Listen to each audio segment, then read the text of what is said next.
Hallelujah. Hallelujah. Akalulu kamu kama kaliwa. Amina. Amina. Tubaniriza nyabo Luganda kusabiteno. Mwebale kutweyungako, mwebale kutwegattako lunaku lwa leero. Luno lwe lunaku Mukama lwatukoledde, kale njagala tumusinze, tumuyimuse, tumutendereze. Amina. Haleluya. Amazina. Kale. Kyotusuubira, kyotulowooza, omulokozi kisobola. Ekyo tusuubira, kyotulowooza, omulokozi akisobola ekyo. Ekyo tusuubira, kyotulowooza, omulokozi akisobola. Oh, haleluya. Yesu omulokozi talemwangako. Haleluya. Yesu omulokozi talemererwa. Kyotusuubira, kyotulowooza, omulokozi akisobola ekyo. Kyotusuubira, kyotulowooza, omulokozi akisobola ekyo. Ekyakulemedda, Yesu omulokozi akisobola. Ekyakulemedda, Yesu omulokozi akisobola ekyo.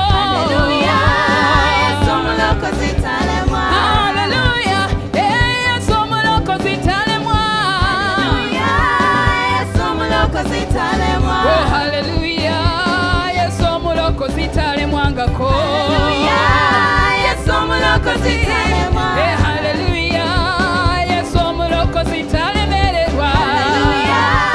Yesu omulokozi talemwa. Cheza. Sibalaba. Engalo. Wana wali. Kubira Yesu engalo. Nakalulu kamu kama kaliwa.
gwe we yafa musoni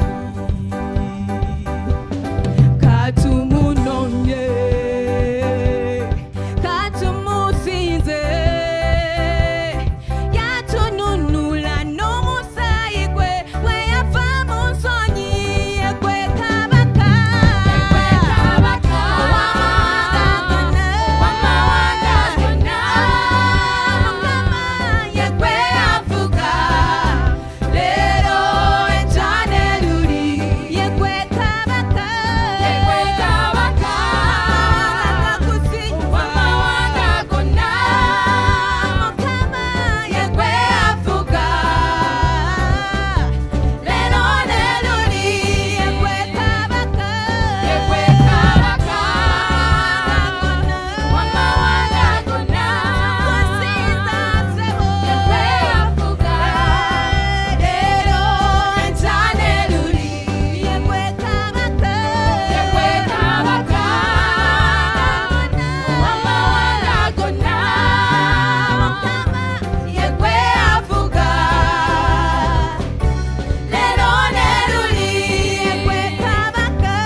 eddoboozi ly'osiize mukama omuyimuse mukama tukusinza tukuyimusa kabaka osaanire ekitiibwa kyonna mukama osaanire ettendo lyonna kabaka tewali alinga gwe mukama tewali akwenkana kabaka tukuyimusa taata tukugulumiza mukama tukusitula kabaka iye osukuluma mukama waggulu wa buli kimu waggulu wa buli mbeera oli waggulu mukama waggulu kabaka tukusitula mukama olina amaanyi kabaka teri yakwenkana mukama teri yalinga gwe kabaka gwotulwanira entalo yesu gwewe kotulwanira entalo mukama kale tukuyimusa mukama waliwo amaanyi kabaka iye mu linnya lyo yesu mulimu amaanyi mukama haleluya remosete yerebo sitandere kababa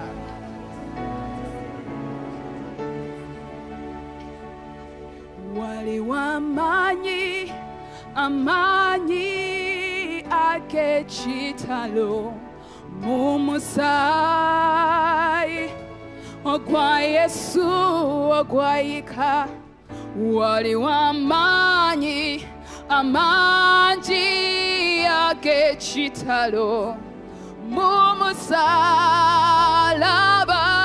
gwa yesu mulimu amaanyi amaanyi amaanyi mu musaayi ogwa yesu ogwayika mulimu amaanyi ag'ekitalo mu musalaba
tukanyize wamu nti mu musaayi gwa Yesu mulimu amaanyi amangi.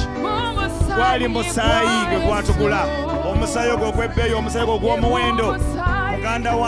Muganda wange nkutegeeza ti olwaleero mulimu amaanyi mu musaayi gwa Yesu. Njagala okkizaganyiza munange mu musaayi omwo muwonyezebwa, mu musaayi omwo mwanunulibwa, mu musaayi omwo gwa Yesu Kristo omwana Katonda omulamu muwazzibwa obujja era mununulibwa era muwonyezebwa ne mu mbeera eno ne mu nnaku zino zennyini. Nsaba naawe ku makya g'olwaleero muganda wange, teri kisinga musaayi gwa mwana w'endiga. Olaba ne mu kuva eri nga basomoka okuva busibe nga basomoka okuva Misiri, kyatwala musaayi gwa mwana gw'endiga ku mifulubeeto ne ku nzigi zaabwe, akali akabonero kwe baawonyezebwa okufa n'okuzikirira. Olwaleero tulina omusaayi ogw'endagaano empya ogwogerwako nti gwe musaayi gw'okumansira ogwogera ebirungi ebyereere. Muganda wange yogera wamu nange, nsabira wamu naawe ku makya g'olwaleero. Simanyi mbeera ki gy'oyitamu, naye nkutegeeza muganda wange ti omusaayi gwa Yesu musaayi kintu kikulu nnyo. Mu bbaluwa ya Peetero esooka obembereberye olunyi lwe 19 bagamba nti tetwanunulibwa lwa bintu nga ffeeza na zaabo, wabula olw'omusaayi gw'omwana gw'endiga. Twanunulibwa olw'omusaayi gw'omwana gw'endiga, omusaayi gulaliko bbala oba bufunyiro nga ye Kristo Yesu. Haleluya! Naye nga bw'olowooza ku musaayi, nakino kankikutegeeze mu ssaala ti Yesu gwe mugga, Yesu gwe mugga ogw'obulamu, Yesu gwe mugga ogw'obulamu mu linnya erya Yesu. Nsaba wamu naawe olwaleero. Manyi tuli mu mbeera ya COVID, tuli mu mbeera ya kugezesebwa, kino nakiri mu mbeera zaffe, mu mirimu gyaffe, mu maka gaffe, mu baana baffe abalina abaana abasoma, tuli mu ngeri ya kugezesebwa. Naye kankwanjulire ekigambo ekinaakuza engulu mu bbaluwa ey'okubikkulirwa, kitabo ky'okubikkulirwa essula ya 22 olunya olubereberye lusooka bwe luti lugamba nti malayika yandaga omugga ogw'amazzi ag'obulamu ogumasaamasa ng'endabirwamu nga guva mu ntebe ya Katonda ye omwana gw'endiga. Eyo malayika gye yalaga Yokaana gye nkutwala. Nyimusa eddoboozi lyange ku lw'obulamu bwo, nyimusa eddoboozi lyange ku lw'amakaago, nyimusa eddoboozi lyange ku lw'emirimu gyo, nyimusa eddoboozi lyange ku lw'abaana bo, nti olwaleero waliwo ekyokuddamu. Waliwo omusaayi, waliwo n'omugga. Yesu Kristo no bw'omwekwatako olwaleero, bw'omusinza, bw'omugulumiza, kkiriza olwaleero nze nnyimusa emikono gyange, ne nnyimusa okukkiriza kwange, ne nnyimusa okusaba kwange, ne ŋŋamba nti nga bwe tusinza oluyimba oluddako, nsaba oyanukule Yesu, nsaba omulabe ng'omugga ogujja okulukuta, ogujja okugyawo ennaku eno, ogujjawo endwadde mu makaago, ogujjawo okulemererwa, ogujjawo ebitasobose ebyo byonna mu bulamu bwo, ogujjawo ebyo byonna ebikulemeddewo olwaleero. Mukama Katonda tukwebaza olw'ekisa kyo. Tukutendereza nti olwaleero olina gw'owonyezza, tukutendereza nti olina gw'osumuludde olwaleero, tukutendereza nti olina gw'okoledde ebinene olwaleero. Mukama tukwebaza mu linnya lya Mukama waffe Yesu Kristo tusabye, amiina.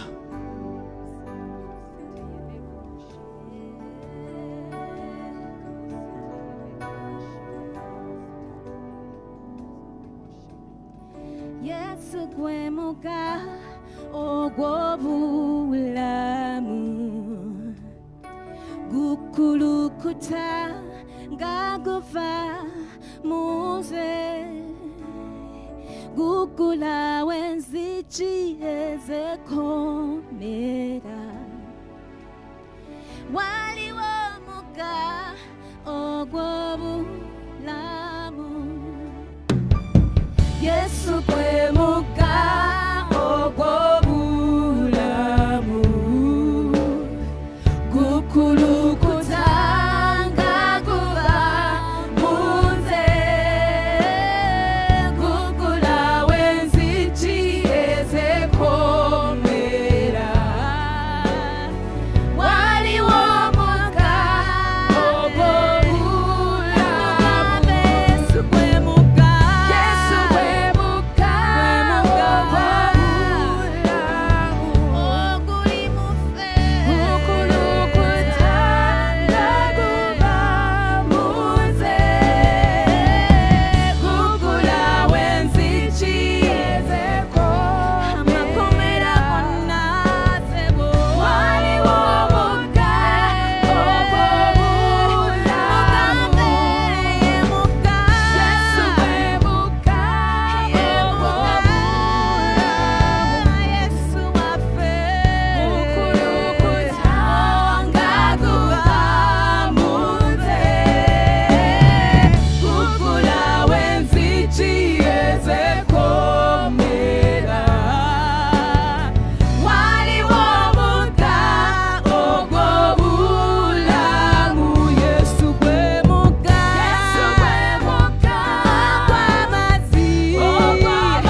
leekaana wonna w'oli mu ddiiro lyo, mu nnyumba yo, mu mmotoka yo, mu kisenge eky'omu ofiisi yo, gamba aleluya. Yesu Sunday n'amashago olwaleero Sunday. Nkwaniriza nnyo muganda wange gwandaba yonna gy'oli. Weebale kutweyungako mu kusaba kwaffe okw'Oluganda Worship Harvest. Nsanyuse nnyo okulaba nnyo nnyini munnange. Nze akubuuzaako era akulamusa era akwaniriza mu kusaba kuno Sunday eno ku makya kuno olwaleero. Amanya gange nze Musiige Robert. Ndi muweereza mu kifo kino. Amiina. Gwe yakatweyungako olwaleero ng'ogamba nti obadde wafunye linki mu luzungu kigambo kya Lunyanyimbe linki wafunye oba akulabulako n'akutegeeza n'onyiga amapeesa n'owekanga oli ku lutimbe luno. Nkwaniriza nnyo nnyini. Nze naakwaniriza wano we tuli we tusinziira batuyita Worship Harvest. Okusaba kwaffe okw'omu Luganda era tulina omulamwa gwe tugoberera ng'obuweereza. Ffe tulina engeri gye twemanyiimu oba engeri gye tugobereramu Katonda okwolesa kwe yatuwa. Era gwe yakatwengako olwaleero. Nkwaniriza nnyo ssebo, nkwaniriza nnyo nnyabo, amaaso gajjaawo, kyogenda okufuna olwaleero kikulu nnyo, luno lunaku lwo olw'okusumulwa n'okuteebwa. Era nkutegeeza nti wano ku Worship Harvest tuli kino, tuli omugendo ogw'enjiri ogw'obugiza n'obuminsani. Amiina. Era mu kubeera omugendo ogwo twanguyiriza nnyo okuzzibwa obujja okw'omwoyo n'embeera ez'abantu wamu n'ebyenfuna mu bitundu mwe tubeera n'oluvannyuma ensi yonna. Ekyo tukikola nga tugamba nti tukkiriza nti ffe wano tukkiriza nti ekkanisa etandika enkya ku bbalaza, naye Sande olwaleero tetujja mu galagi tutereezebwe. Mwabali bagenzeko mu galagi abalina amamotoka, ogenda n'olaba emmotoka ng'erina kyebulamu saaviisi, yeetaaga okutereezebwa emipiira, amataala, wayipa. Kati era tukiriza nti tuzza okukanikibwa okutereezebwa. Amiina. Naye njagala okutuula okukalire kubanga olunaku lwali lunaku lukulu jjo gy'oli. Amiina. Naye nga bw'olinze waliwo obubaka obukulu bwe njagala nkulage. Sooka obulabe bujja ku lutimbe lwo n'oluvannyuma ngenda kukomawo nyongera okutegeeza ebirala ebiddako. Weebale nnyo, weebalire ddala.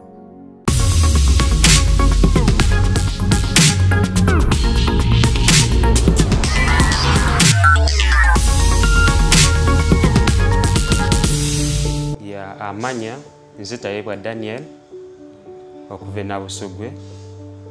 So bwe najja okuyingira mu Upper Room MC, abasajja bajja bangamba bava mu Worship Harvest. Ne bajja ne batubuulira ku njiri kuba bansanga mu kubo nga ntambula butambuzi. Ne batubuulira ku njiri ne bagamba bava mu Worship Harvest Church. Ne batubuulira enjiri n'enzikiriza Katonda ne bansabira n'enjatula n'endokoka. Nga sinalokoka obulamu bwali bubi nnyo kuba nze nali nkozesa drugs. Ekyo kye kyali kindemeddeko. Olunaku nga nyinza okunywa sigala z'otayinza na kubala, nywa pakiti, enjaga kwotadde buli kimu, nga obulamu bwali bubi. Naye bwe nakkiriza Katonda nenzikiriza ne bambulira ebirungi ebiri mu Katonda, nenzikiriza n'enjatula ne bansabira n'enjoyininga MC yaabwe. So kati bwenkyo bwe najoyininga okukozesa drugs nazitandika nga nkyasoma kuba taata wange bwe yafa yali mujaasi. Bwe yafiira awo maama n'andekawo n'agenda, ne ntandika okukasolinga obulamu obwange, n'enjoyininga groups ezo. Kale nange simanyi bwe kyajja, naye neesanga bwesanze nga nkola ki, nga nzikozesa. So bwe nadropinga essomero, bwe navaayo nenva mu kyalo nenzija eno Kampala, era group ze nasangayo zeezo. Enjawulo nene nnyo yo njirabira ddala kuba enjawulo yezzeewo nga y'amaanyi. Bwe nalokoka, bwe natandikira oyigira okutereka ku ssente, n'ensevingako ku ssente. Upper Room MC experience bansanga nze, bansanga ku kkubo nga ntambula, ne bansabira ne bagamba jangu tusabe naawe kuba buli kimu Mukama akisobola. Nze nali simanyi mbu buli kimu kisoboka, nga ne Katonda amanyi taliiyo. Naye bwe nakkiriza, basajja ne bangamba bwe bakuŋŋaanira, ne tukuŋŋaananga wamu, ne tunywa caayi wamu, ne tusheyalinga nga basomesa weekulaakulanya otya. So ne mbajoyininga nga tusaba wamu kuba bingi byenzize nga nzuulamu, bingi nnyo ebikyuse mu bulamu. kuba nali simanyi nti nange nsobola okubuulira ku njiri ya Katonda nensabira ku muntu n'alokoka. So ekyo nzize nga nkiyiga kuba kati ndaba ddala Mukama ankozesa. Abavubuka bonna abali eyo bonna mbayita bye balima ebyo kuba okumanya Katonda y'entandikiro y'amagezi n'okumanya.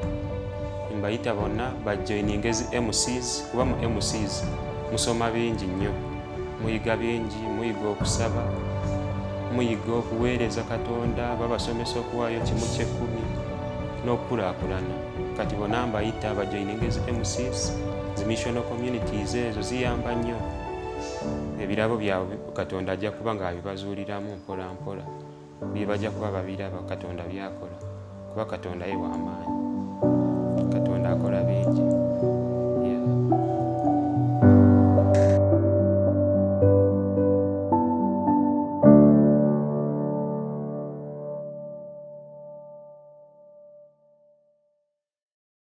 Muganda wange weebale kusigala ng'okyali nange. Obubaka obulabye era obubaka buno bukutegeeza nze kankubuuza ekibuuzo kimu bibiri. Ekisooka obubaka obulabye boogera ku kabondo eyo gy'obeera. Olina akabondo kobeera muganda wange. Muganda wange oba tolina kabondo, waliwo ennamba ogenda giraba ku lutimbe ng'eyitawo. Nandi kikangikusomera ennamba eno nkulu nnyo gy'oli. Bw'oba tolina kabondo konna k'obeeramu, ennamba eno gikubeko, ennamba eno giweerezeko message, owulizaganye naffe mu ngeri emu obeera tugambe njagala kabondo, njagala kumanya byeyongera ku buweereza buno. Ennamba yaffe ya MTN eri nooti 775 642 449. Njiddamu eri nooti 775 642 449. Sinakindi ogenda kugiraba ng'eyitawo ku lutimbe. Bw'oba olina kyagala okumanya nakuffe, okuwulizaganya naffe, okumanya ebisinga ku bino bye nkugamba kati, ennamba eyo nkulu nnyo. Nga tuvuddeyo eyo kutegeeza olabye obubaka, tuli mu kuzimba, tuli mu kuweereza Mukama, tuli mu kweyongerayongera, tuli mu kugaziwa n'ekyo tukikola ffe wamu naawe. Bw'otweyungako, bw'okkiriza ntambula naawe mu kuweerezaganya. Amiina. Kakati nsaba oweereze okuwaayo okwo, kuba tugenda mu kusinza, mu kutenza na kuwaayo. Amiina. Nsaba ennamba zino oziraba ku lutimbe lw'okweziri, emu ya MTN, endala ya Airtel, naye ya MTN kangikusomere. Bw'oba nga yagala kwetaba mu kuwaayo ebiweebwayo bimu eby'ekkumi, ensigo, okuzimba, ate era bw'oba oweereza saako obubaka lwaki oweereza. Amiina. Ennamba ya MTN egamba nooti 778 648 448. Ne Airtel eri nooti 758 648 448. Tulina n'enkola zaffe za MTN Momo Pay ne Airtel Pay. Amiina. Ennamba ezo nkulu nnyo era ogenda kuziraba nga zikuddingana ku lutimbe, zikoppole. Naye ya MTN nayo kangikusomere. Eya MTN Momo Pay eri emu 48 722 emu 48 722. Ne Airtel Pay nayo era ojja kugiraba ku lutimbe naye kangikutegeeze nti eri emu 6 nooti 32. Kozesa ennamba ezo ate gwe ng'ogamba nti oli wa Absa, oli wa Housing Finance, ebitukwatako bw'oba oyagala okuweereza oba okuwaayo ebiweebwayo n'ebimu eby'ekkumi mu banka, ogenda biraba mu kutimbagano. Amiina. Mukama Katonda omulungi akuwa omukisa ng'owaayo, naye ngenda kwaniza baganda bange, ngenda kwaniza bannyinaze batukulembere mu kitundu kino nga gwe bw'owaayo eyo. Amiina. Mukama akuwa omukisa, ddamu amaanyi, Katonda ali naawe. Mukama akuwa omukisa. Weebale nnyo, weebalire ddala.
muganda wange gatengaleza amaanyi ogambe nti ngenda kulinda Yesu.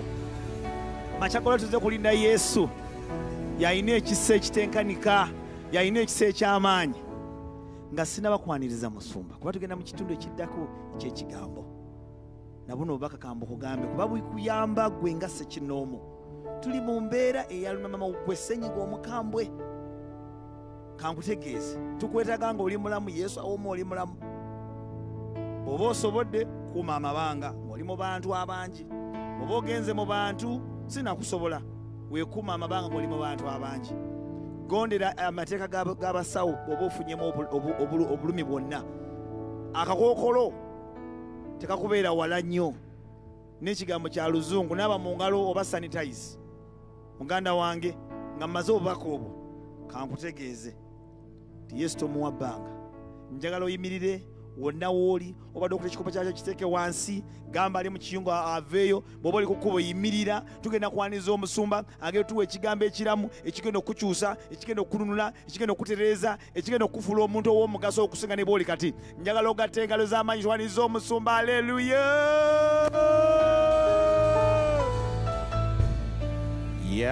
Kakati tuli wano tujaguza Mukama waffe Yesu. Kati katujaguze eggulu kyetusinga okujaguza nga bulijjo. Abantu bafumye wiiki eno ne bakola ebintu eby'amaanyi ebulidde enjiri mu ngeri y'amaanyi. Mulundi guno rekodi mwazimenye era mmwe abakola missional community mwe bahiro baffe aba location pastor cohort leaders mwenna ab'enjawulo ne bazono pastors. Mwagala kumanya abantu bameka abalokose? Mwagala kumanya bameka abalokose wiiki eno? 121.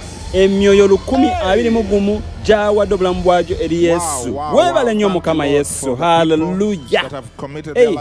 Mukama tukubaza kuba abantu abadde obulamu bwabwe gy'oli wiiki eno bajjuza omwoyo omutukuvu. Leeta abantu abalungi babeetooloole basobole okuba luŋŋamya obulungi babayigirize mu makubo ag'obulokozi. Worship Harvest Downtown we bakulembedde n'emyoyo 171. Pastor Jeremy Pastor B3 mwebale nnyo bali eddala. Worship Harvest Gayaza n'emyoyo 110. Pastor Chris ne Pastor Lynette mwebale nnyo mwebali eddala. Abokusatu Worship Harvest Naalya n'emyoyo 8 mwebale nnyo Pastor Ari neba zono pastors bonna ne bemusi leaders abako shepherds mwenna abatu ekifo ekyokuna Worship Harvest Nakawa n'emyoyo 76 mwebale Pastor Steve ne Pastor Florence bannaye mwebale nnyo abe Worship Harvest Nakawa yali katikati. Abakuta ekyokutaano Worship Harvest Garuga abantu bane waya basazeewo Pastor ne Pastor Josh nabe namba 6 Worship Harvest Kajansi Pastor Florence Narubale bane ekyo kirungi. Namba 7 yabadde Worship Harvest Busega Musumba Isaac ne Musumba Annabel Mukisa Sebakijje emyoyo 42. Worship Harvest Kungu ey'omunana yabadde Musumba Anthony Owe. Worship Harvest Kungu namba 9 Gaba Road emyoyo 39 egyalokose. Namba 10 Worship Harvest Chebando location empya Bakaremeras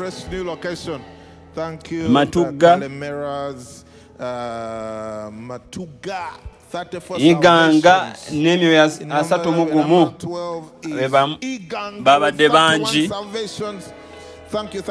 Seguku Kamuli Njeru Makerere Nairobi Mukono Arua, Chibuye, hey. Bane ebirungi mwe bale nnyo bali eddala abantu kubuulira njiri Mukama okwebaza kulwa abantu bano awo ne tukubawo ettendo lyaffe hey. My God is good, oh. Hey, my God is good, oh. Hey. Everything in a double, hey. Everything in a double, hey. Salvation in double, hey. Holy Spirit in double, hey.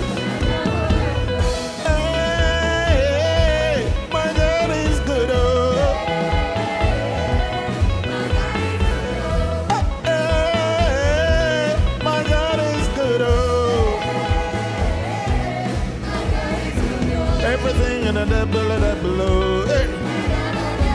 Everything in a double, hey. Salvation in a double, hey. People getting saved in a double, hey. Hey. Let's get into the word. Let's get into the word. You were good and your mercy is forever.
To get into the word. Tulina okubuulira enjiri bannaye tulina okuyingira mu kigambo eritendo tutululidde weewaawo akati mmwe okuyita mu kirwadde kino ekya pandemiki bw'obanga wafiirwa omulimu gwo mikwano gyo ab'enganda zaafa naki kye tulina okugamba kye kino ani asalawo ekisembayo ke kayimbako bikwata ku bizinesi yo kubikwata ku nsimbi zo kubikwata ku bulamu bwo kubikwata ku bufumbo bwo kubikwata ku bakaago kubikwata ku baana bo kubikwata ku buweereza bwo kubikwata ku zooni yo kubikwata ku hotyo nimbuuza ekibuuzo akayimba kako the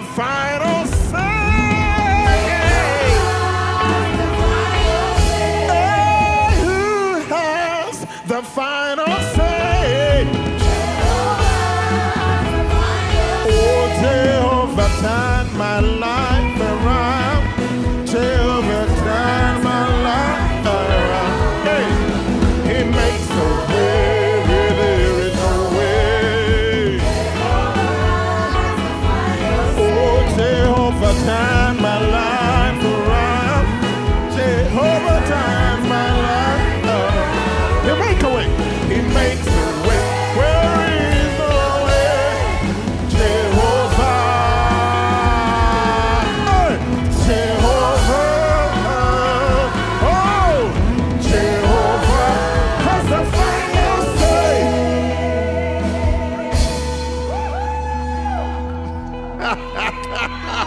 Jetty, I hear you. Jetty, see what you did right there. Jehovah yalina ekisembayo. Say amen, amen. Amen, amen. Hey. Amen, amen. Amen. waliwo afuna okwenyezebwa kakano. Hey.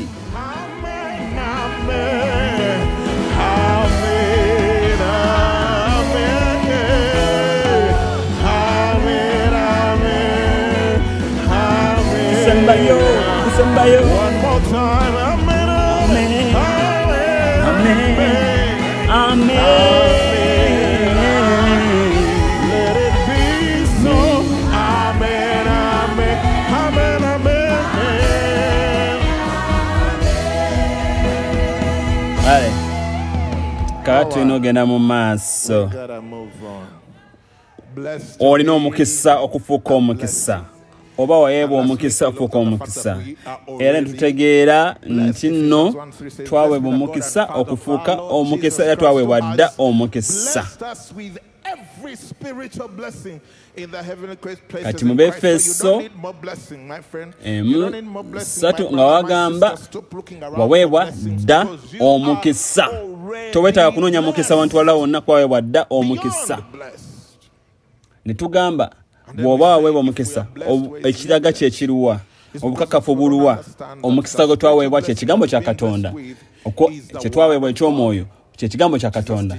Yesu asomesa mu Yokaana 6 ng'agamba nti no ebigambo bye mbasomesa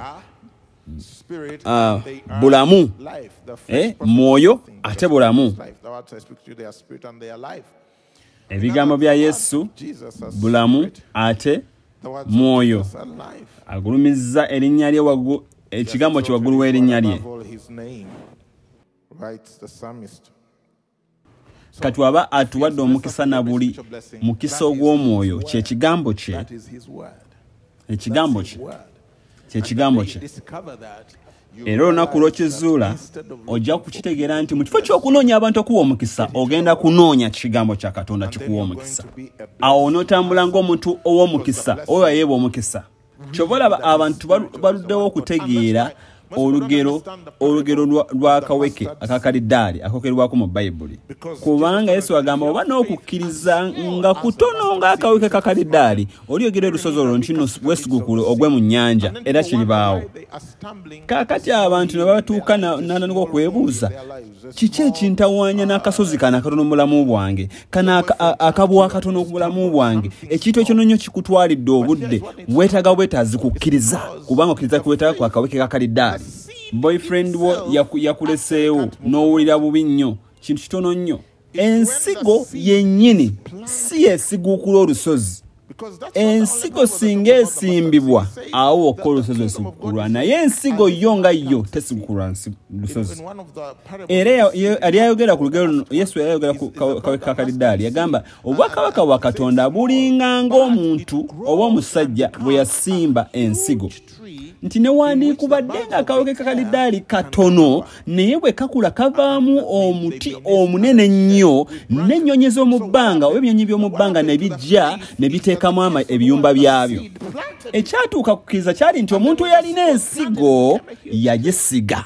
Bwe yasigibwa nefuuka oguti omunene nnyo. Tetuganye nti tutwaye omukisa mu bifo ebyawaggulu ne Kristo Yesu nekyembuuza nti wasimba. Abantu baffe enjala nga balina ensigo gye bali basobola okusimba. Ensigo kye kigambo kya Katonda. Bayibuli egamba nti no omusizi n'asiga ekigambo. Makko 4:14. Bw'oba nga toli muntu ow'ekigambo oba asiga ekigambo okukkiriza ko kugenda kubeera kunafu naye yadde ekyo weekiri waweebwa dda emikisa gyonna egy'omwoyo. Naye tosobola genda Walandi Road n'osasula ne ssente ez'omwoyo. Newandinkubadde okugenda mu ssomero n'osasula ne ssente ez'omwoyo ng'osasula school fees. Kakati obanga onoowa muliraanaawo omukisa togenda kumuwa migaati gya mwoyo. Tosobola genda ku petrol station n'oteekawo emmotoka yo ogamba bakubuuza petrol diesel njagala baagala V-power oba unleaded. N'agamba saagala ku byonna ebyo. Emmotoka yange tenywa mafuta ga petrol niwandikubadde diesel V-power oba unleaded wabula enywa amafuta ga mwoyo ng'oli ku petrol station bajja kugamba pampu erimu amafuta ag'omwoyo tusonyiwe bannaye twaweebwa omukisa era kijja kutuluma nnyo ogenda mu ggulu ne tutandika okuba ebikonde nga twasubwa emikisa gyatuwe banga tukyali wano tulina omukisa tulina emikisa mukama yatusumulyako dda emikisa gye gitambulira ku bulamu bwaffe tufube nnyo okwenywereza mu kigambo kya Katonda kuba mu kigambo kya Katonda mwe muli okukkiriza kunyweze andi omaka agamba bw'ati kakati andi omaka ayogera bw'ati nti waliwo omusajja afa ennyonta naye ng'ate yeesigamye oluzzi n'atakimanya kye yeetaga kye kino kakkana kwata bucket giteeke wansi wali amazzi wali omudumu osobole okufuna amazzi osobole okunywa okumalawo ennyonta ekuluma awo ojja kuba olina amazzi agakumalira ddala okumalawo ennyonta yo twaweebwa dde omukisa mmwe abatakimanyi oba mwaweebwa omukisa oba nedda tujjukira twasoma ekyamateeka 8:18 naye onojjukiranga Mukama Katonda wo kubanga oyo yakuwa obuyinza okufuna obugagga anyweze endagaano ye gye yalayirira bajjajjaabo nga leero ye yakuwa amaanyi okukola ki okufuna obugagga takuwa bugagga Tonda takuwa bugagga mwabadde banoonya ssente kati musayira gye spesos omusango okubeera nga ye mwegayiriza kyasinze mu nsi yonna kalo ntakuwa bugagga singa yali akuwa bugagga mu Afrika twandibadde nga ffe tukyasinze okuba abagagga ffe tukyasinze okusaba mu Afrika wano omanyi kazini oyo omanyi kazini wo omanyi ab'eŋŋanda zo abasabye abeegayiriza b'ekika ekyawaggulu singa Katonda yali atuwa bugagga twandibadde nga wano Africa ffe tukyasinza okuba n'obugagga kuba tusaba nga bw'okiwulira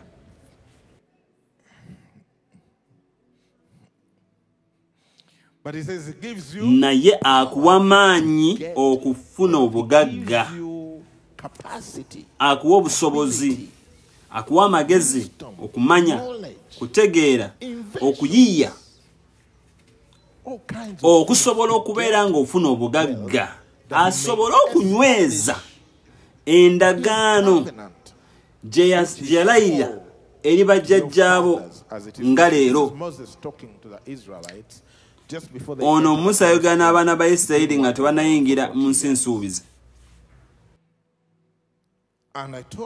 era ne mbagamba nti bwe muwulira wano ng'ayogera kyandikibwa kino nayogera ku bataata jjukira baali mu kwogerako ye Ibulayimu Isaaka ne Yakobo wabeewo ampa akatabo ka Straightforward Financial Growth ekyamateeka 1:8 laba ensi ngitadde mu maaso gammwe muyingire mulye ensi Mukama gye yalayirira bajjajjammwe ani Ibulayimu Isaaka ne Yakobo okubawa bo n'ezzadde lyabwe eririddawo ekyamateeka 6:10 wagamba watya awo olulituuka Mukama Katonda wo bw'ali kuyingiza mu nsi gye yalayirira bajjajjaabo ani Ibulayimu ne Isaaka ne Yakobo okugikuwa ebibuga ebinene ebirungi by'otaazimba wandikikiriza singa bagamba Katonda agala kukuwa kibuga oba obadde gweyagala 5 ku 10 ekyamateeka 9:5 wagamba wati si lwa butuukirivu bwo si lwa bugolokofu bwa mutima gwo ky'oba oyingira okulya ensi yaabwe naye olw'obubi bw'amawanga ago Mukama Katonda wo kyaba agagoba mu maaso go era alyoka anyweze ekigambo Mukama kye yalayirira bajjajjaabo ani era Ibulayimu Isaaka ne Yakobo kati mu kyamateeka 8:18 bw'ayogera nti jjukira Mukama Katonda wo oyakuwa amaanyi okukola obugagga alyoka anyweze endagaano gye yalayirira kitaabo ani Ibulayimu Isaaka ne Yakobo yalayira endagaano era endagaano neyimira paka ku lunaku olwo. Musa yayogera nabo nga bagamba endagaano ekyayimirira mpaka leero. Ibrahimu, Isaaka ne Yakobo be bakitaawe ba ggwanga lya Isirayiri. Bwetwogera ku Isirayiri, kambeko kye nnoonya mu katabo kano katono.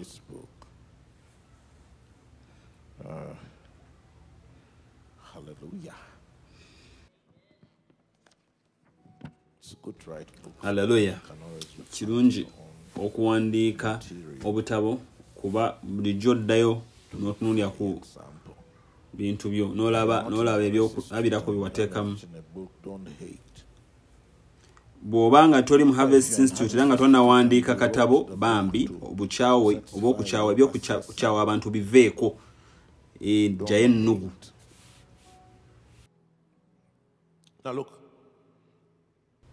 Bw'ogenda ku mukutu gwa intaneti n'onoonyereza ojja kuzuula nga Abayudaaya bali obukadde 15 mu nsi yonna. Nene wandikubadde nga lwo okunoonyereza okwakolebwa aba Forbes nga bazuula nti nno Abayisirayiri bali obutundutundu obutono 2 ku buli 100 bw'obogeraageranyiza n'abantu abali mu nsi yonna. Kakati nga banoonyereza ku bagagga babifeekeera 1000 abali mu nsi abasooka.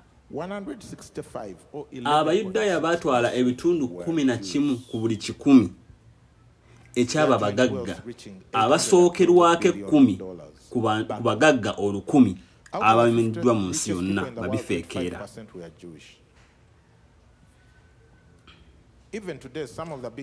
Era ebiseera ebyo ng'obugagga bw'aba Abayudaaya bali bazuulibwa nga balina $812 mu kiseera ekyo okunoonyezebwa kwakolebwa.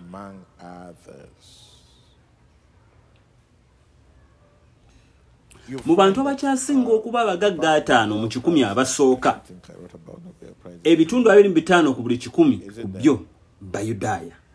N'olwaleero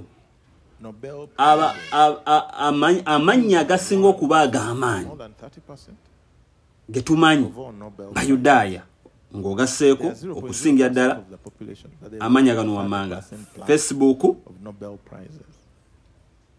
Google, Oracle. Ekyo si katyabaga kabanoonyereza nti bazuula ekintu bawa ku kintu mu butanwa.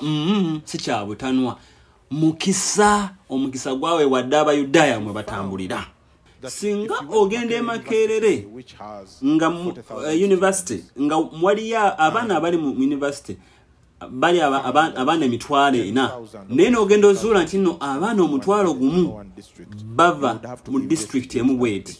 Kireetera abanoonyereza okusituka bagende babuuze abaana 1,000 mulamba bavudde mu district namba ku baana 40,000. Waliwo kye tulina okunoonyerezaako wano kati kyengezaako bajjirayo okutegeera. Ogwo mukisa. Yagamba Ibrahimu mu Lubeerera 12:3 nti naawe omukisa banako omukisa n'akolimira abakolimira era okuyita mu ggwe abantu bonna b'omu nsi banawe b'omukisa, amawanga gonna ganawe b'omukisa.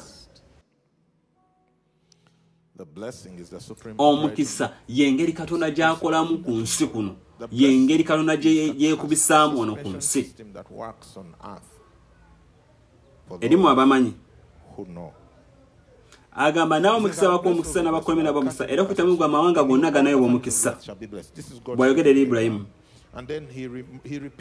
Neddamu Katonda mu Lubereberye 22:18 n'agamba okuyita mu nsigo yo amawanga gonna ag'oku nsiga nawe bw'omukisa kubanga ogondedde eddoboozi lyange. N'ayogera Isaaka mu Lubereberye 26:4 wagamba watya? Era n'ayazanga ezzadde lyo ng'emmunyeenye ez'omu ggulu era ndiwa ezzadde lyo ensi zino zonna ne mu zzadde lyo amawanga gonna ag'omu nsi bwe gayiweerwa omukisa. Olubereberye 28:14 wagambe bati n'ezzadde lyo linaabanga ng'enfuufu ey'oku nsi, era olibuna ebugwanjuba n'ebuvanjuba n'obukiika obwa kkono n'obwa ddyo. Awo no waliwo omuntu aweebwa ekisuubizo ky'olunaku olwaleero. Awo no waliwo ekisuubizo ky'omuntu oyinza okuba ng'oyagala kubuna nsi yonna, otandise bizinesi oyagala giteeka mu bifo eby'enjawulo eby'ensi, oyina maka oyagateekawo nawali, kisoboka. Era amaliriza wano ng'agamba ne mu zzadde lyo ebika byonna eby'omu nsi buli weebwa omukisa. Teyayogera nti mu nsigo yo amawanga gonna ga Isirayiri bwe galiweebwa omukisa, naye amawanga gonna.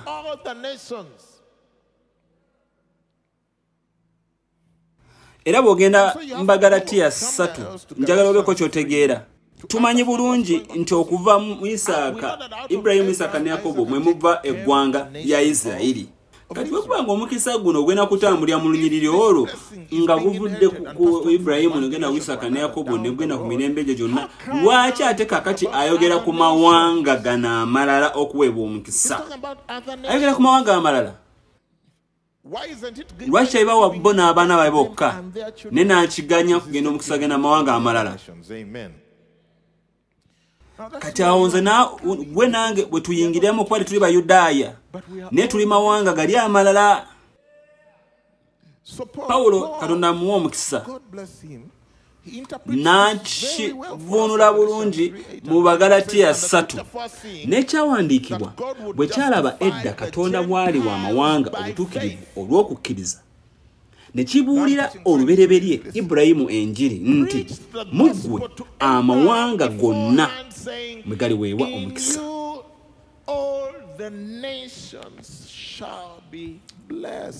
Ayogera ku ndagaano gye yalayira eri bataata. Muggwe amawanga gonna galiweebwa omukisa. Muggwe amawanga gonna galiweebwa omukisa. Era akuwa amaanyi okukola obugagga okusobola okutuukiriza endagaano eyo gye yakola ne bakitaffe Ibulayimu, Isaaka ne Yakobo. Kati yeeyongere wansi awo. Bwe kityo abayima mu kukkiriza baweebwa omukisa awamu ne Ibulayimu eyalina okukkiriza. Bwe tuddayo ku Lwomunaana wagamba nti n'ekyawandiikibwa bwe kyalaba edda Katonda bw'ali wa mawanga obutuukirivu, tukitwale nti tetwazaalibwa tuli Bayudaaya, naye okuyita mu Ibulayimu tufuna okukkiriza. Nze naawe tetwayine Katonda ng'ayita Isirayiri mu kifo kya Uganda, mu kifo kya Buganda, mu kifo kya Busoga. Yayita Isirayiri, tetwaliyo mu kuteesa okwo, n'asalawo okubawa omukisa. Katonda yabayita n'abawa omukisa kubanga pulaani ye yali yakuwa omukisa ebitundu biri ebirala eby'ensi ng'avudde mu Isirayiri. Ekyawandiikibwa kibadde kya lwatu nga kigamba n'ekyawandiikibwa bwe kyalaba edda Katonda bw'ali wa amawanga obutuukirivu. Nga tetuyise mu bino bya mbeera y'amateeka nakudda mu mitu y'amateeka, wabula nga twagulibwa olw'ekisa olw'okukkiriza obukkiriza n'ekibuulira enjiri eri Ibulayimu. Bwe kityo bwe kiri, ekyawandiikibwa kyo bwe kiri. Eno enjiri nti muggwe amawanga gonna gagenda kuweebwa omukisa. Katonda yasobola atya okubanga awa omukisa amawanga gonna naye ng'ate omukisa gwonna guli mu Isirayiri? Yakikola nga Isirayiri yegenda okuba enkulungo y'omukisa gwagenda okugabira ensi yonna. Era ayongedde awo wansi n'atwaga n'agamba bwe kityo abayima mu kukkiriza baliweebwa omukisa awamu ne Ibulayimu eyalina okuzikkiriza. Faith in who? Faith in Christ are blessed with believing Abraham. Matthew 1:1 and 1:2 says the book of the genealogy of Jesus. Kyolunyirirwa Kristo Yesu omwana wa Dawudi omwana wa Ibulayimu. Eyo Matayo 1:1 wagamba Ibulayimu n'azaala Isaaka, Isaac n'azaala Yakobo, Yakobo n'azaala Yuda ne baganda be. Isaac begot Jacob. Era okuyita mu nsigo yo amawanga gonna ganaweebwa omukisa. That's where we come in. Because it says, through you and your seed, all the nations shall be blessed. Olwaero obubaka bugendako bwa mutwe obanga omutwe gwo ogugaddewo tuyinza obutayambibwa nnyo. Tugenda Magalatiya 3:16 wagamba we wati ebyasuubizibwa byagambibwa Ibulayimu n'omuzzukulu we. Tayogera nti n'eri abazzukulu nga bangi naye ng'omu nti n'eri omuzzukulu wo ye Kristo.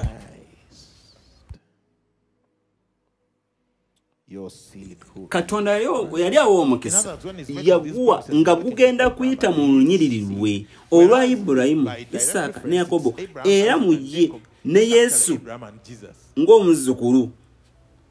Era Isaaka ne Ibulayimu ne Kristo amawanga gonna ganaweebwa omukisa.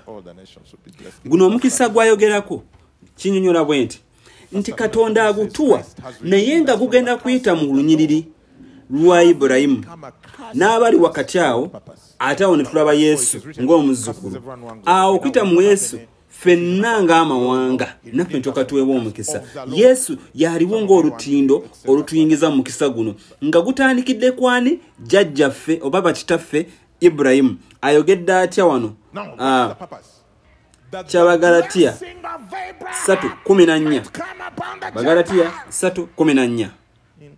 Omukisa gwa Ibulayimu gulyoke gutuuke eri amawanga mu Kristo Yesu, tulyoke tuweebwe ekyasuubizibwa eky'omwoyo olw'okukkiriza.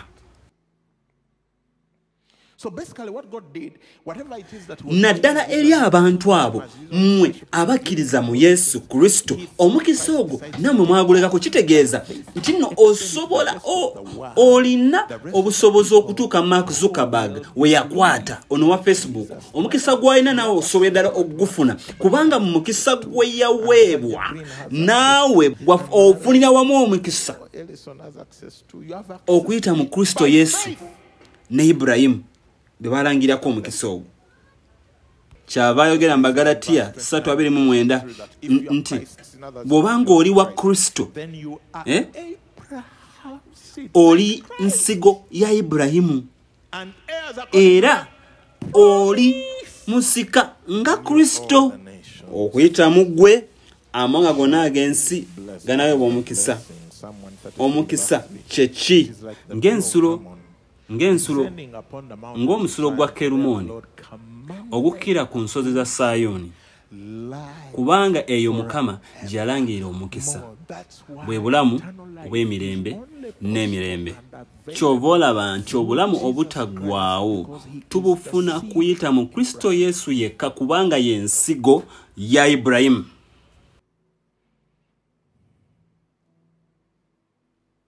Nayogera mu kyamateeka 8:8 nti onojjuka Mukama Katonda wo kubanga ye yakuwa amaanyi okukola obugagga. Kulwaki? Asobole okunyweza endagaano ye gye yalayirira bakitaawo Ibulayimu, Isaaka ne Yakobo, Yesu, nti okuyita mu ggwe amawanga g'omu nsi gonna ganaweebwa omukisa. Gwe omukisa kulu kitegeeza ki? Kitegeeza bajja kufuna obulamu obutaggwaawo, bajja kufuna obulamu obw'emirembe n'emirembe. Obugagga omukisa si bugagga naye omukisa gwa Mukama gufuula omuntu omugagga ate tagatako buyinike. Ensonga lwaki tufuna amaanyi okufuna obugagga kwe kutwala omukisa guno gwe bayita obulamu obutaggwaawo eri amawanga gonna ag'ensi. Oba kitegedde kyenjogedde ojja kusobola okutegeera lwaki okukwata obulungi ensimbi zo si kyekintu ky'olina okuzanyisa. Kikwatagana ku mawanga, si kugula kapuuti 5 ku 10 n'ekitegeeza gwe kugenda mu mawanga. Onaku nabuuza Pastor Gerard Mwebe akola crusade nti okosa ndementi okola crusade nti crusade emu week nsobola okusaasaanya obukadde nga 3 ne mubuuza abantu bameka bayinza okulokoka mu crusade naga abantu nga 3,000 nembala nenkwata nembala abantu 3,000 wemakuta abantu emitwalo abantu 3,000 nengabanyamu n'obukadde 3 kitegeeza nti nno omutwalo gumu gwegukozesebwa okugula buli mwoyo.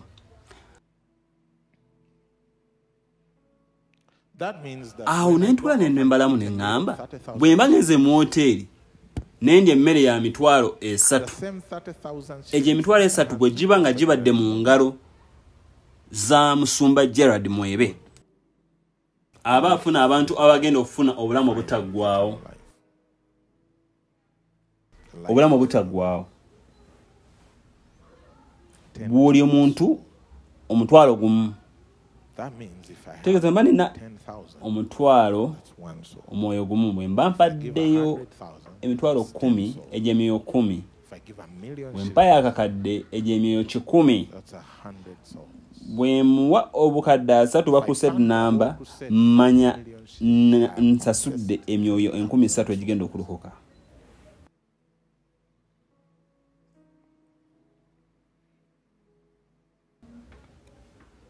Oba otegeera kye ŋŋamba?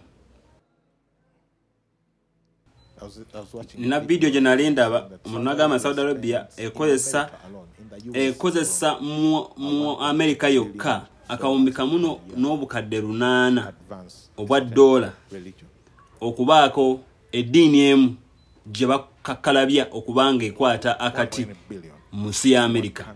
Eddiini gye sijja kwogerako buli mwaka. Eddiini eyo bagezaako gikwera okubanga eyingira mu Amerika. Wayewa omukisa ofuuka omukisa. Okimanyi lwaki olina okukola ssente? Otegedde lwaki olina okutereka ssente, olina okubaako ky'otandika, olina okuzinvestinga. Lwaki olina olunaku olumu okuba n'ogamba ekkanisa eddako okuzimbibwa nze nje zimba. Bishop Odepo ne mukyala we okwolesebwa kwabwe nga family nga couple kwe kuzumba ekkanisa 1,000 si kuyita mu kanisa naye nga bonga abantu baagala bazimba ekkanisa 1,000. Bamemba ba Winners Chapel bwe bazimba amayumba babasaba sooka ozimbewo ekkanisa nga tonnaba kuzimba nyumba yo. Olyoka bazimba amayumba gaabwe bamaze ozimba ekkanisa ku ttaka lyerimu.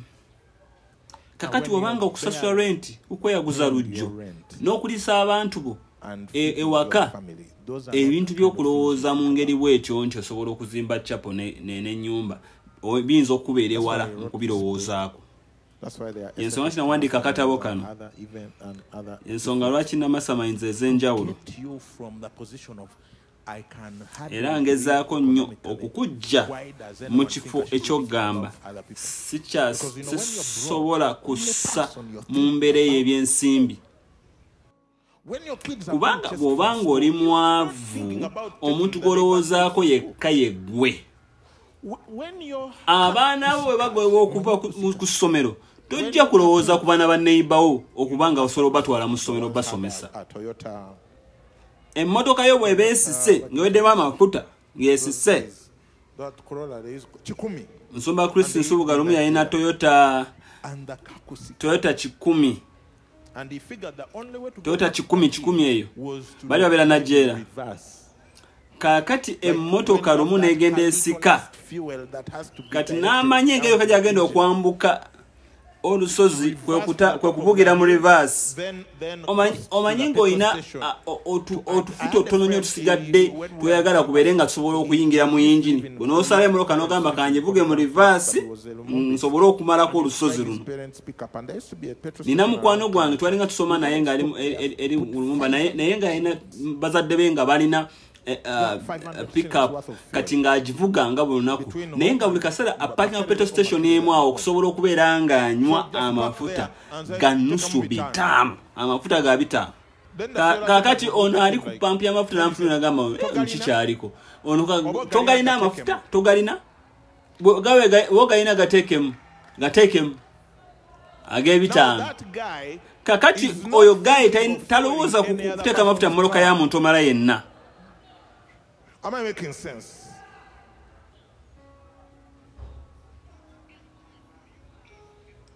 Katonda kyakwagaliza muyiika osobola okuba nga osobola okufa ne ku bantu abalala.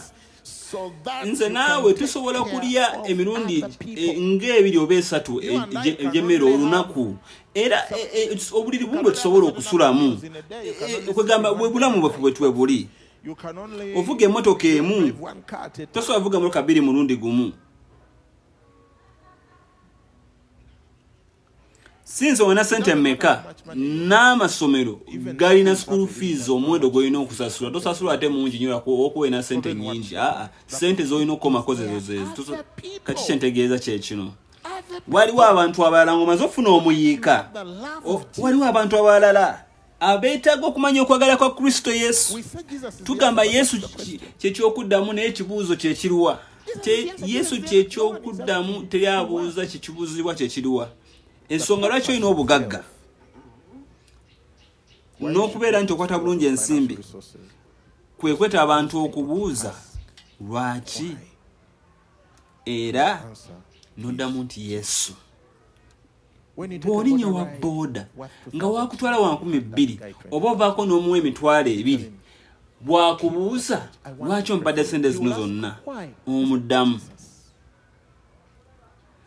zisigaze njagala kusabirako lwaki Yesu bw'omuddamu Yesu bw'aba abuuziza lwaki. Bw'ogula emigajja home baked nga gigabireko baneiba bo babuuze lwaki bagambe Yesu. Bw'obanga opangisa abantu baba bakubira landlord okusasula rent waabwe bwegayiri abasonyiwe ngagamba oli ali mu B1 yasasudde rent wamwe temufaayo. B1 ate nga temusinkanangako temwogerangako kati kuva olwo buli omu amanya nti waliwo alina omukisa ali mu nnyumba gye bayita B1. Omulundi oguddawo gw'oligaba akalinki kanisa aka service ku gurupu y'abaneiba gurupu y'abaneiba abantu bagenda gamba bw'abanga ono byawuliriza bino ate nga basasudde renti waffe emyezi 3 njagala kumanya omuntu ono biki byawuliriza. Kakati bw'obeera nga gwe basasulidde emmeno gwe sasulidde ennyumba n'obeera nga gwe agenda osharinga kalinki ako aka garage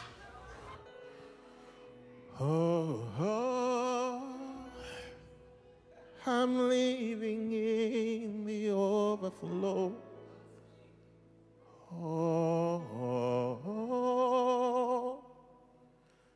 Expect the supernatural.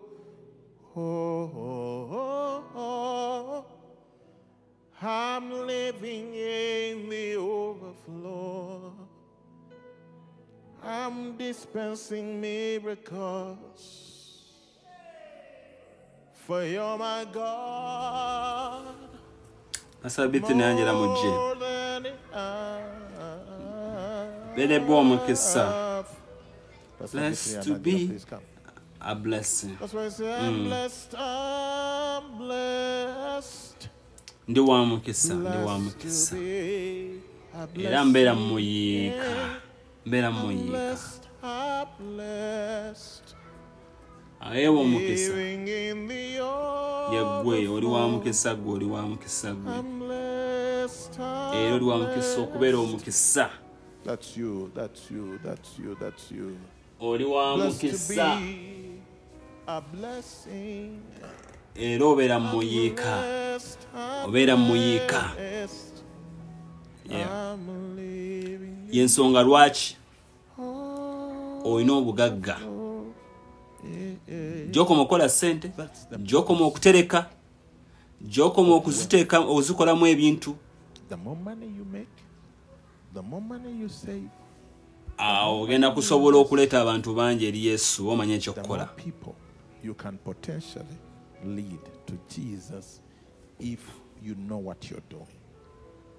Okuweebwa omukisa Being blessed is not si get kwe on your kufuna car, kyonna ky'osobola. car you get and sit on the car. Ky'osobodde okufuna kyonna n'okipakira n'okiteeka mu mukebe ate n'okituulira. Omukisa gutegeeza kyonna kyonna ky'ofunye kigabane n'abantu abalala. Money leaves Ensimbi ezikuvaako zikuwa essanyu. Ffenna bingi ebitutawaanya.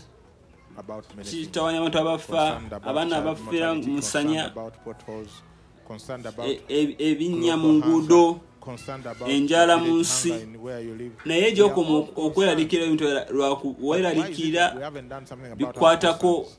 ebikulinaanyaawo naye tolina ky'osobola kukola ku lwaki tolina Money helps you turn nsimbi. your concern. Bw'omala okumanya nti waliwo awali ebinnya If you mu find a nguudo, person who has ensimbi no ze food, zikola it doesn't matter enguudo. whether you shed Omala your okumanya nti tears waliwo abakyala afiira mu ssanya, ensimbi ze zigenda okuyamba ensonga eyo gitereeza. Ensimbi zikuyamba okukyusa okweraliikira kwe eri abantu ne kufuukamu ng'ekikolwa eky'obuyambi. Because after you Kusindikiza kuba gye newonoovaawo ojja muleka ng'oyo omuntu alina enjala. what makes you compassionate Ekisinga is if you go okuba out, ekikulu buy kwe something. kugenda genda ogula emmere leeta ogabaneko nabo. Amaanyi okukola obugagga asobole okunyweza endagaano ye. Establish his covenant. Yalayira bajjajjaawo Ibrahim n'Enso. You all the Agamba nations erikuyita amawanga gonna oliweebwa omukisa will receive. nga bwe bulamu obutaggwaawo. Watch na buli omu awuliriza era alaba. Is watching. Bwetegese okugenda mu mawanga kigenda kwetaagisa ensimbi. Bw'obanga tokwata bulungi ensimbi zo, zo sente si zizo, aye nange si zange. Tetusobola kukwata bubi ensimbi. Katonda atwesigisizza obugagga For the sake kulw'okuba nti amawanga galina okukyusibwa. Pastor Beth 3. Wow. Webale nnyo omutume, Apostle, this is buno a bubaka very buzaamu amaanyi ate busoomooza. encouraging. Era ng'owuliriza, And as you're listening, tuwulirizanga abayizi ba Kristo Yesu okuwulira by'atulagira n'okugonda. Ekisooka ekivuzeemu eky'amaanyi kye kukiraga nti naffe twaweebwa omukisa. Ensonga lwaki waweebwa omukisa, bwakabaka bwa Katonda kweyongera. Katonda agatuleeta abaana be bonna eka, naye twetaaga ssente, twetaaga ensimbi. to bring all his children home, but we need money. We need financial resource. Nation, Otandika n'obwesigwa n'ekintu ky'olina kaakano. with what you have right now. Era Apostle kyayogedde emirundi n'emirundi leero, has talked about over and over today is okubeera omugabi, how you are at obeera your most w'amaanyi nga powerful ssente when ziva you mu are ngalo zo, living. ng'ozita, When you release n'otabeera mukono gamu. That's how people testify Engeri that gye tutegeera, person is blessed. omuntu Why? ono They are generous. They have mugabi. blessed me in this way or Tandika that. ne wiiki eno, So this week, fuluma, starting today, why don't kozesa we go out ssente there and ze actually tulina use okubeera omukisa eri money, abalala. the one we have, Tusalebo be a blessing. nga bwe kyakolebwako emabega buli wiiki, wiiki namba buli lunaku okubaako omuntu gw'owa omukisa, gw'owa ssente. And we were told that entire Abantu abamu every single emabegako bagenda ne bayingira zi taxi ne basasulira abantu ssente, ne bafuuka omukisa eri abantu abalala. Wiiki eno osobola okufuuka omukisa buli lunaku n'ensimbi zo eri omuntu omulala. Nzijukira nagenda mu saluni nensasula bbiru y'omukyala eyali mu saluni wamu nange ne mwaniriza mu garage, era najja namala omwaniriza. Era ne kakati akyali member worship harvest yasinkana Yesu n'alyokweta mikwano gye naye breakfast at work for work. twagenda mu maaso tukola ekyo kintu ne tugamba mpuuse nti omukisa eri amutwala abantu bagulira abantu emmere ne bagulira abantu breakfast agabira abantu ekyemisana. Buuza, oyinza otya okufuuka omukisa? Oyinza okusalawo n'ogamba buno obubaka bwempulidde bubadde bulungi naye omulundi gumu Mukama balimpa omukisa n'embeera naggagga bifeekeera nange nditandika okuyamba abantu. Nedda otandika n'ekyo ky'olina okusobola okuyamba abantu. Tutandike okutandika n'olwaleero okubeera nga buli lunaku obako omutugo wa ssente. Gaba ssente, nsimbi mu mobile money, mungalo nsimbi mungalo bako gwofuukira omukisa. Bako sente z'owa boda, sasuli omuntu boda, sasula mu taxi, buka omukisa eri omuntu omulala. Eggulu lya muyiika, waliyo ekimala mu ggulu era njagala kusoomooza leero. Wiiki eno sumula nsimbi naye oba olaba olwaleero nga Yesu tomwanga bulamu bwo kuba mulokozi obulamu bwo. Ekirabo ekyali kisinza okuweebwa eggulu ye Yesu Kristo. Yakufiira ebibyo n'ebyange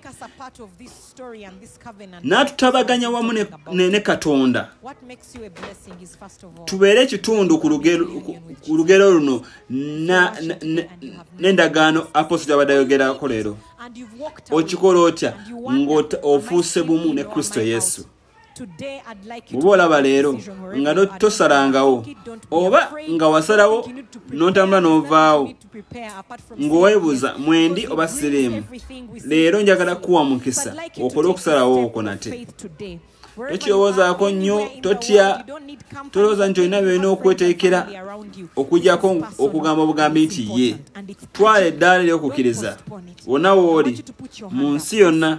Tokirinza, wanika mukono gwo, totya abantu wonna w'oli. Oli mu restaurant, oli wa wonna, gamba leero nsazeewo nkiriza Yesu kuba omulokozi obulamu bwange. Sifaayo ani andaba kubanga eggulu lindaba era Katonda ajaguza omukono gwo gwowanise okusalawo okw'obulamu eri Yesu. Genda mu maaso wonna w'oli, wanika omukono gwo, saba essaawa eri wamu nange. Gamba ayi Yesu, leero nzija eka nkutwala okuba omulokozi obulamu bwange. Leero ndi mulokole, leero ndi mwana wa Katonda. Weebale ku lw'okunsonyiwa, weebale ku lw'okunzikiriza. Twala obulamu bwange era obukolemu ekyomugaso mu linnya lya Yesu. Amiina. Bw'oba osabidde wamu nange leero olokose era twagala okuwulira okuva gy'oli, waliwo omusumba yeeteeseteese okwogerako naawe. Namba yo 0775 64 24 49. Tusaanise okulaba.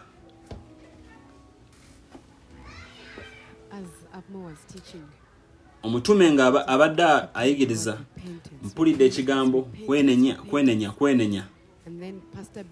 Pastor B3 n'atugamba engeri tugenda okwenenyamu. Tubayo tulina ekifaananyi kino eky'ensimbi. Katonda atuyita okwenenya tutya kubanga amawanga gatuyita tubeere abagabi. Twabadde ne worship team ne twogera ku Bayudaaya tugamba n'ekiki ekibaliko ne tubatunulako ng'abantu abali awo ab'enjawulo ennyo. Naye atuyigiriza Apostle olwaleero nti bonna Abayudaaya kye bali naffe tukiri ku lwa Ibulayimu. Kati ng'omulokole mu ngeri emu gye boogerako Abayudaaya y'engeri gye twogerako era y'engeri gye balina okutandika okutwogerako. Nange kenyini nali neeyawudde nejje ku bantu abalina omukisa oba abaweebwa omukisa era nga boogera ku Bayudaaya ngamba maama mukadde nga olwo neerabidde nti nange mu ndagaano mwendi mu ndagaano y'abaaweebwa omukisa. Katonda atuyita okwenenya nze naawe twayitibwa okubeera omukisa eri amawanga era tugenda kwenenya. Pastor B3 yatugambye buli lunaku wiiki eno tugabe sente. Pastor B3 has told us how every day this week we are going to give out money to someone. Era tugenda kuwanika bulungi ensimbi Katonda zatuwadde tuzikozesa okufuuka omukisa eri abantu abalala. To bless others. I sense mpulya nga aliwo omuntu atalina ssanyu muye njogera essanyu gye muli era ŋŋaana okweraliikirira kwonna njogera essanyu gy'oli gwandaba essaawa eno Katonda afaayo gy'oli Katonda afaayo gy'oli Katonda afaayo gy'oli Katonda afaayo njogera emirembe gy'oli teweeraliikirira buli nsonga yonna wabula mu kusaba n'okwegayirira leka biweetaaga bimanyisibwe eri Katonda kyonna kye kiri leka Katonda akimanye n'emirembe gya Katonda ekisukuluma okutegeera kw'abaana b'abantu gikubugaane emirembe gya Katonda mu bizinesi yo emirembe gya Katonda mu bufumbo bwo emirembe gya Katonda mu mubiri gwo emirembe gya Katonda mu nnyumba yo waliwo omuntu nga waliwo watali mirembe mu ggwe era njogera nedda eri omwoyo gw'okufa ngugaana mu linnya erya Yesu omwoyo gw'okufa kugobamu ngoba omwoyo gw'okufa mu nnyumba yo ngugoba omwoyo gw'okufa mugoba mu bizinesi yo ogenda kuba mulamu bizinesi egenda kuba namu abaana bo bagenda kuba balamu bazadde bo bagenda kuba balamu okufa si engeri gye bagenda okufaamu ŋŋaana okufa njogera bulamu mu linnya erya Yesu ogenda kuba mulamu olanga ekitiibwa kya Katonda mu nsi ey'abalamu mu linnya lya Yesu amiina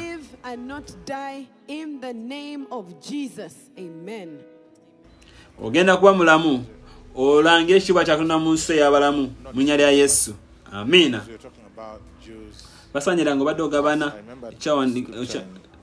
obadde oyogera ku Bayudaaya naffe enzijukira ekyawandiikibwa ekiri mu Baruumi 2 bagamba kubanga Omuyudaaya ow'okungulu si ye Muyudaaya so n'okukomolebwa okw'omubiri okw'okungulu si kwe kukomolebwa naye Omuyudaaya ow'omunda ye Muyudaaya n'okukomolebwa kwe okw'omutima mu mwoyo si mu nnukuta atatenderezebwa bantu wabula Katonda. Tuli Bayudaaya munda bamunda so kitegeeza buli kimu Katonda kyasuubiza Ibulayimu tukirinako enkizo tulina okifuna bwagaba mataka oba mikisa eri amawanga okuyita mu Yesu Kristo ye gwe mukisa gwe tulina. Yes, whether that's land, whether that's being a blessing to the nations through our Lord Jesus Christ. Hey, hands up, hearts open wide as the sky. We lift you high, we lift you high. Hands up, hearts open wide as we cry. Lord, we lift your name high. Hands up, hearts open wide as the sky. We lift you high. We lift you high.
take your place.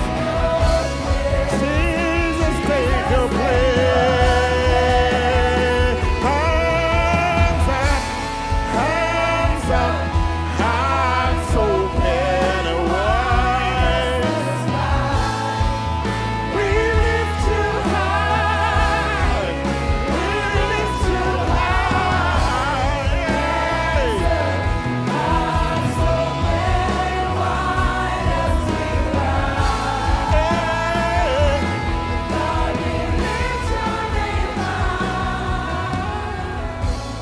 Thank you, Lord. Thank you, Father. Webale Mukama, webale Tata, Our Lord, our Savior, lwa Yesu, our healer, kitaffe Mukama waffe, omwonya waffe, who has made a way for omusumulu us to eyatusumulula, connect to such an inheritance. atutemedde kkubo ffe okubeera nga tukwatagana ku busiko obwo. Friends, Tukuwa omukisa, this tukwebaza idea of blessed abooluganda. blessing is about Jesus.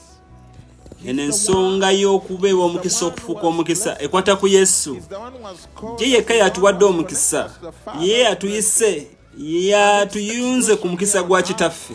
Through men like Era ekyo Abraham, kyatulaga no ku Jacob, nsi and okuyita mu batunga Ibulayimu, Isaaka ne Yakobo n'abalala. such a great heritage. Tusobola okubeera ekitundu ku busika obw'okukkiriza bwe butyo. Manyi Pastor B3 yakoze abantu otakokuda abantu okubulamu abali Yesu. Manyi waliwo omuntu ayinza okuba badde tawanise mukono gwe kulokoka. Togenda kuswazibwa. Toswala. Tonnawa bulamu eri Yesu. Ogenda kwanika omukono gwo nate. Gamba Yesu. Nkwa obulamu bwange butwale. Bukozesa ekintu eky'omuwendo. Wagenda kubaawo enamba olutimba awo gikubeeko essimu gikube oyagala kwegatta ku national community oyakogerako n'omusumba wandika akamessage wandika WhatsApp kati bw'obanga omubiri gwo oli mulwadde Bayibuli egamba Katonda n'ayiwa amafuta ku Yesu Kristo Omunazaleesi n'amaanyi ng'atambula buli wamu ng'awonya abantu abalwadde n'endwadde. Oyo Katonda y'omu ali naffe olunaku olwaleero. Yesu omu gyonna emirembe gyonna era akyawonya nga bwe yawonyanga. Akyawonya. Akyawonya. Awonya. Yesu akyawonya. Awonya Yesu era akyawonya. Yesu awonya era ekyawonya. Ponyezebwa. Ponyezebwa. Ponyezebwa. Angira. I am healed. Declare with boldness. Say, I am healed. Ponyezebwa. Mirembe n'emirembe. Ponyezebwa. Ponyezebwa.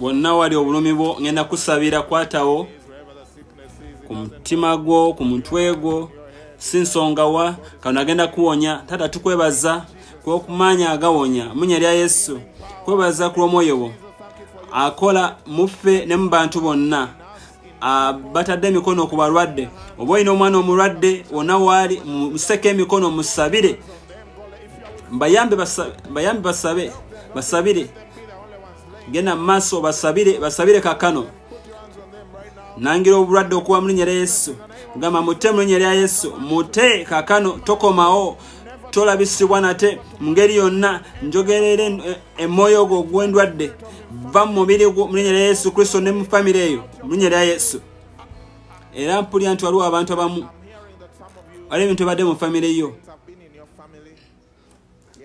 waliwo emyoyo egitali mirungi njigaana mu linnya lya Yesu ajeeta endwadde okuva ku mulembe ogumu ne gwingira mulembe omulala mbalangira okuta mu linnya lya Yesu nangira okusomerwa mu linnya lya Yesu ngamba nti teebwa mu linnya lya Yesu.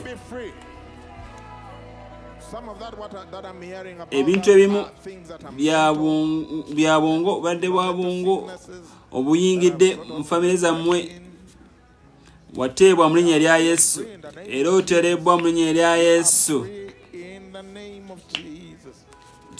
Saba mu mwoyo shararabasa manya bali ku radio batufutaka akano mukama bawo omukisa reproshotolo kala shetelele mukama akole by'amaanyi mu bulamu bwo abakyalina ffe ku YouTube tusabe ffenna tusabe tanlo saba yogera mu nnimi genda mu maaso.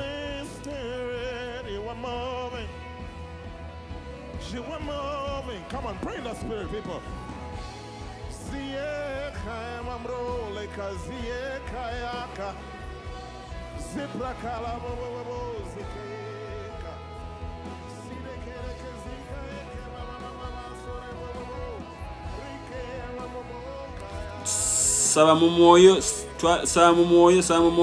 shararabasa manya bali ku radio batufutaka akano mukama bawo omukisa reproshotolo kala shetelele mukama akole eby'amaanyi mu bulamu bwo.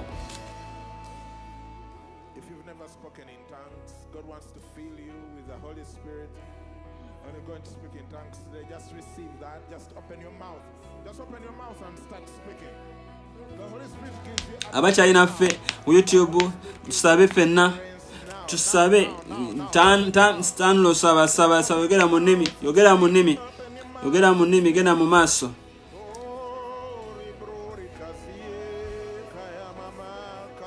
Tukuwa mukama eshiba tukuwe tendo mukama raposhotola kala zatselese tukuwe ekitiibwa mukama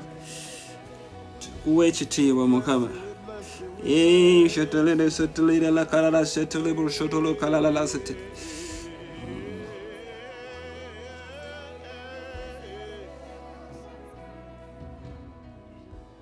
We also know that the enemy comes but to steal, kill and destroy. But Jesus said, I've come that they may have what? Life, and that they may have it more. Tumanyi nti omubbi tajabula okubba n'okutta n'okuzikiriza naye Yesu agamba manifesto yange najja tube n'obulamu ate obulamu muki obujjuvu bwabo. Tugenda kusabira buli muntu yenna maama abakyala bonna abasuubira okuzaala abaana wonna wooli kwata ku mwana oyo kwata ku butoolo tewagenda kubaawo kufiirwa na kufiirizibwa tewagenda kubeerawo baana bagenda kufa tewagenda kubaawo kishona omwana oyo agenda kuvaayo era agenda kuzaalibwa ng'omu ozala kuzaalibwa bulungi tugaana mu eyo n'omulabe sitaani ey'okutwala obulamu ng'omwana akyali muto mu linnya lya Yesu tugaana tukola emirago omwoyo gw'okufa tootwale bulamu kuva mu bamaama bano. Tukuwa omukisa ayi mukama tukwebaza tugulumiza bakubiseemu mukama bajjuze ensi webale mukama kikolebwa mu linnya lya Yesu akyawonya Yesu. I don't know who needs to hear this, but naturally speaking, simanya ani yetaaga kuwuliriza kino. Naye kaakano wano mu byensimbi tebadde birungi. Kampani zivudde mu ggwanga zigenze. Nze naawe tetulina kyakukola wala tulina okutoba ennyo kubanga tukola eby'omwoyo. Kuba waliwo omwoyo waliwo ebyensimbi eby'eggulu. Ebyobugagga by'eggulu tebigenda kutwalibwa na pandemic tekirina locking down eggulu terinagenda era bwembeera ng'oli mugezi otandika okukola n'ebyokukola eby'omwoyo tandika okuwa ekimu eky'ekkumi bangi mundaba ne kaakano omuli ba worship harvest temwana kimu kya 10 tukusabira naye esala zaffe tezikola kuba n'ekimu eky'ekkumi tokiwa If anyone tells you to do something that is in the Bible, how can abamu ku mawulira we babagamba muleka akatambi akakugamba okuwa ekimu eky'ekkumi n'owulya bubi. How can you be offended if I come and say, don't steal? Omuntu agamba olekerawo okubba kikuyisa kiki obubi bwegamba tobba n'osala waya kitegeeza obadde mubbi. Wife beating, and I say wife beating is evil, and then you get annoyed. It means you've been beating your wife. Bwe mba mbadde mbuulya ne ŋŋamba abasajja mulekerawo okuba abakyala n'olya bubi kitegeeza obadde okuba mukyalawo. Kati mwe abawulira obubi katambi ako obadde temuwa kimu kya 10. You know what to do. Sin is what? Katonda agamba Kayini omanyi ekyokukola Kayini. Ekibi kitudde ku luggi lwo. Omanyi ekyokukola kiwangule. Omanyi ekyokukola kiwangule.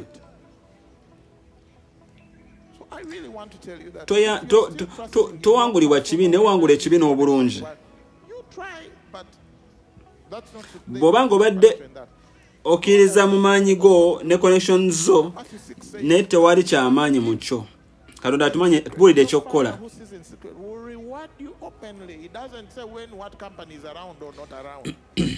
Bayibuli egamba nti bw'onoogaba mukyama ne Katonda alaba mukyama ajja kukuwa, ajja kusasula mu lwatu. Rabbi Daniel Lapin wrote this. He says, I'm so thankful I work for a boss who allows me to take 90% commission. Rabbi Daniel Lapin agamba nebaza Katonda nti nkolera mukama wange anzikiriza okutwala ebitundu 9 ku buli 10 ebya commission. I'll give you 90% commission. Give me 10%. Then you decide to chew it. Katonda akugamba njagala bitundu 10 ku buli 10 ekyenda kikyo ne bitundu ku 10 nakyo n'okirya. Ekisa kya Mukama Yesu Kristo n'okwagala kwa Katonda n'osusa kimu kwa mutukuvu ndibeere naffe ffenna n'abaluganda bonna ne bekyagwawo. Amiina. Tulabagane Sande ejja.